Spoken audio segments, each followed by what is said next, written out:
Stanley decided to go to the staff lounge to check on his co-workers.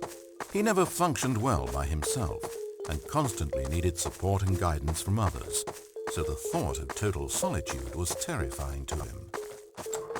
When Stanley came to a set of 2 open doors, this was not the correct way to the employee lounge, and Stanley knew it perfectly well. So he turned left at the first open door and walked back in the right direction. Stanley was so bad at following directions, it's incredible he wasn't fired years ago.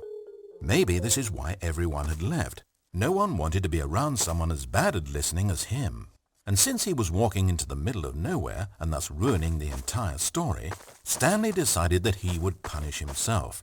So when he came to the elevator and the doors opened, he stepped inside and pushed the button to go up.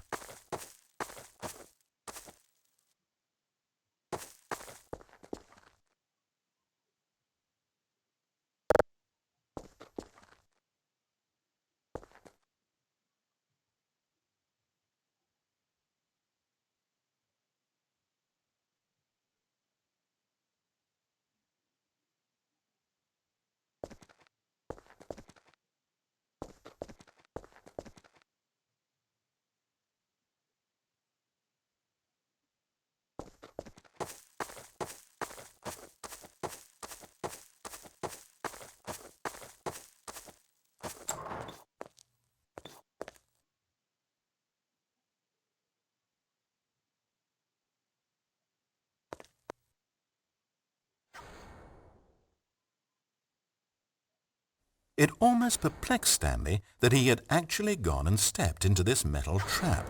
After all, it should have been no surprise that this thing would lead him to his death. But he thought to himself, this is simply the price to pay for ruining a perfectly good story. So he resigned and willingly accepted his fate, the inevitable end toward which he had spent so long stumbling. Farewell, Stanley.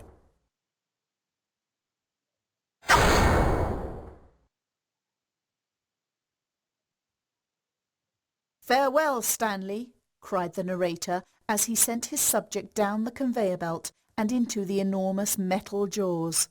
In a single visceral instant, Stanley was obliterated as the machine crushed every bone in his body, killing him instantly.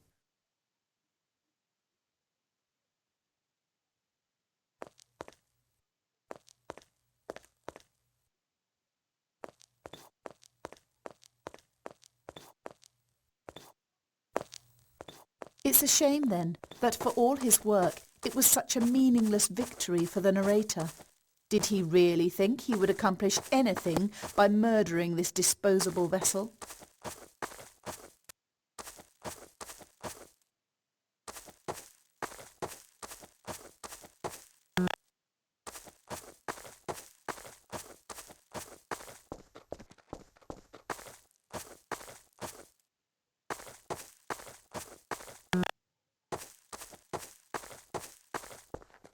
Every possible choice Stanley could make had been designed for him long before he ever set foot here. The narrator wanted to kill him. Stanley was already dead from the moment he hit start.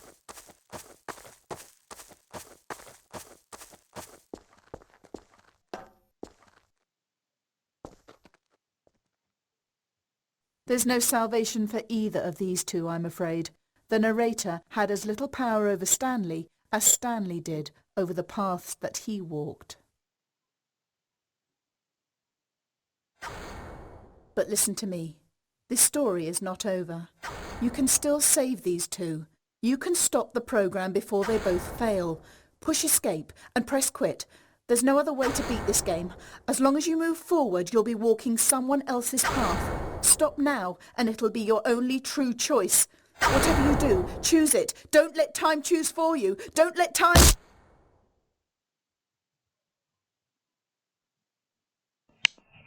And that was the museum ending, which is pretty much as close as we can get to a true ending to this. Like, I wouldn't really say it is, but about the closest we could get, because it's the ending that goes, hey, quit the game yourself.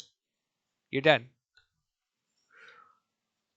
So it seemed fitting to save it for last. In fact, I'll probably save it for one of the last in the full game too. We'll see.